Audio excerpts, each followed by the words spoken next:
नमस्ते साथियों, मैं प्रियदर्शी मौर्य और ज्ञानी गोंडा से हूँ। पिछले वीडियो में मैंने आप लोगों को संविधान का परिचय दिया था। जैसा कि आप लोग जानते होंगे, नवनिर्मित संविधान में 395 अनुच्छेद थे। आज मैं आप लोगों को कुछ अनुच्छेद एवं उसमें उल्लिखित विषयों के बारे में बताऊंगी। अनुच्छेद 1 संघ का नाम और उसका राज्यक्षेत्र। अनुच्छेद 2 नए राज्यों का प्रवेश या स्थापना। अनुच्छेद 3 नए राज्यों का निर्माण व वर्तमान राज्यों की सीमाओं नामों क्षेत्रों में परिवर्तन। अनुच्छेद 5 संविधान के प्रारंभ पर नागरिकता। अनुच्छेद 6 पाकिस्तान से भारत को प्रव्रजन करने वाले कुछ व्यक्तियों के नागरिकता के अधिकार। अनुच्छेद 7 पाकिस्तान को प्रव्रजन करने वाले कुछ व्यक्तियों के नागरिकता के अधिकार। अनुच्छेद 8 भारत के बाहर रहने वाले कुछ भारतीय उद्भव के व्यक्तियों के नागरिकता के अधिकार। अनुच्छेद 9 विदेशी राज्य की नागरिकता स्वेच्छा से अर्जित कर लेने पर भारत की नागरिकता न होना। अनुच्छेद 10 नागरिकता के अधिकारों का बना रहना। अनुच्छेद 11 संसद द्वारा नागरिकता के अधिकारों का विधि द्वारा विनियमन किया जाना। अनुच्छेद 12 मूल अधिकारों की परिभाषा। अनुच्छेद 13 मूल अधिकारों को संगत या उनका अल्पीकरण करने वाली विधियां। अनुच्छेद 14 से 18 विधि के समक्ष क्षमता का अधिकार। अनुच्छेद 19 से 22 स्वतंत्रता का अधिकार। अनुच्छेद 23 से 24 शोषण के विरुद्ध अधिकार। अनुच्छेद 25 से 28 धार्मिक स्वतंत्रता का अधिकार। अनुच्छेद 29 अल्पसंख्यक वर्गों के हितों का संरक्षण। अनुच्छेद 30 से शिक्षण संस्थानों की स्थापना का प्रावधान। अनुच्छेद 31 का कुछ निदेशक तत्वों को प्रभावित करने वाली विधियों की व्यावृत्ति।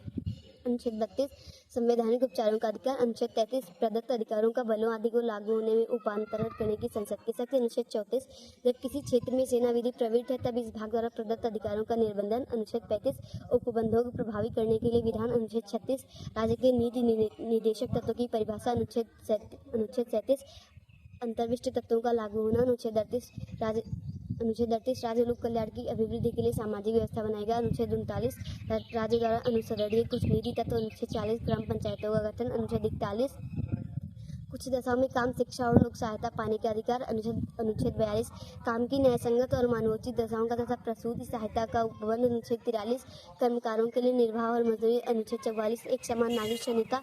अनुच्छेद 45 6 वर्ष से कम आयु वाले बालकों के लिए निःशुल्क एवं अनिवार्य शिक्षा का उपबंध। अनुच्छेद 46 अनुसूचित जातियों, जनजातियों एवं अन्य कमजोर वर्गों की शिक्षा और संबंधी हितों की अभिवृद्धि। अनुच्छेद 47 पोषाहार स्तर और जीवन स्तर को ऊंचा करने तथा लोक स्वास्थ्य सुधारने का राज्य का कर्तव्य। अनुच्छेद 48 कृषि और पशुपालन का संगठन। अनुच्छेद 49 राष्ट्रीय महत्व के संसद स्मारकों, वस्तुओं और स्थानों का संरक्षण। अनुच्छेद 50 कार्यपालिका से न्यायपालिका का पृथक्करण। अनुच्छेद 51 अंतर्राष्ट्रीय शांति और सुरक्षा की अभिवृद्धि। अनुच्छेद 51 का मौलिक कर्तव्य।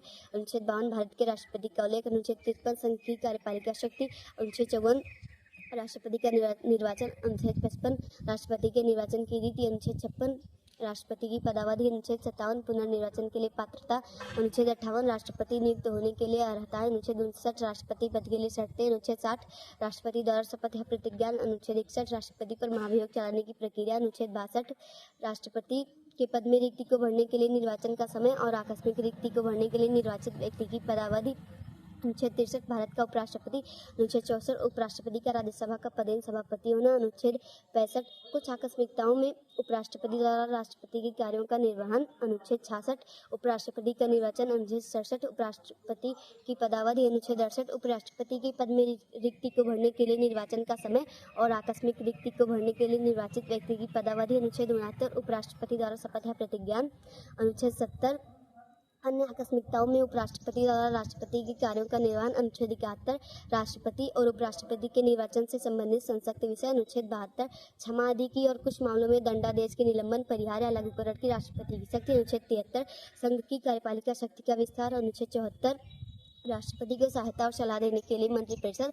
अनुच्छेद 75 मंत्रियों के बारे में अन्य उपबंध। अनुच्छेद 76 भारत का महान्यायवादी। अनुच्छेद 77 भारत सरकार के कार्यों का संचालन। अनुच्छेद 78 राष्ट्रपति को जानकारी देने के संबंध में प्रधानमंत्री के कर्तव्य। अनुच्छेद 79 संसद का गठन। अनुच्छेद 80 राज्यसभा की संरचना। अनुच्छेद 81 लोकसभा की संरचना। अनुच्छेद 82 प्रत्येक जनगणना के पश्चात पुनः समायोजन। अनुच्छेद 83 संसद के सदनों की अवधि। अनुच्छेद 84 संसद की सदस्यता के लिए अर्हताएं। अनुच्छेद 85 संसद के सत्र सत्रावसान और विघटन। अनुच्छेद 86 सदनों में अभिभाषण का या उनको संदेश भेजने का राष्ट्रपति का अधिकार। अनुच्छेद 87 राष्ट्रपति का विशेष अभिभाषण। अनुच्छेद 88 सदनों के बारे में मंत्रियों और महान्यायवादी के अधिकार। अनुच्छेद 89 राज्यसभा का सभापति और उपसभापति। अनुच्छेद 90 सभापति और उपसभापति का पद रिक्त होना, पदत्याग और पद से हटाया जाना। अनुच्छेद 91 अध्यक्ष सभापति के रूप में कार्य करने की उपसभापति या अन्य व्यक्ति की शक्ति। अनुच्छेद 92 जब सभापति या उपसभापति को पद से हटाने जाने का कोई संकल्प विचाराधीन है तब उसका पीठासीन न होना। अनुच्छेद 93 लोकसभा के अध्यक्ष और उपाध्यक्ष। अनुच्छेद अनुच्छेद 94 अध्यक्ष और उपाध्यक्ष का पद रिक्त होना, प्रत्याग और पद से हटाया जाना। अनुच्छेद 95 अध्यक्ष के रूप में कार्य करने की उपाध्यक्ष या अन्य व्यक्ति की शक्ति। अनुच्छेद 96 जब अध्यक्ष या उपाध्यक्ष को पद से हटाए जाने का कोई संकल्प विचाराधीन है तब उसका पीठासीन न होना। अनुच्छेद 97 सभापति और उपसभापति तथा अध्यक्ष और उपाध्यक्ष के वेतन तथा भत्ते। अनुच्छेद 98 संसद का सचिवालय। अनुच्छेद 99 सदस्यों द्वारा शपथ या प्रतिज्ञान। अनुच्छेद 100 सदनों में मतदान रिक्तियों के होते हुए भी सदनों की कार्य करने की शक्ति और गणपति। धन्यवाद साथियों, चलिए मिलते हैं आगे की वीडियो में आगे की जानकारी के साथ। तब तक के लिए जय हिंद, जय भारत, जय भारतीय संविधान।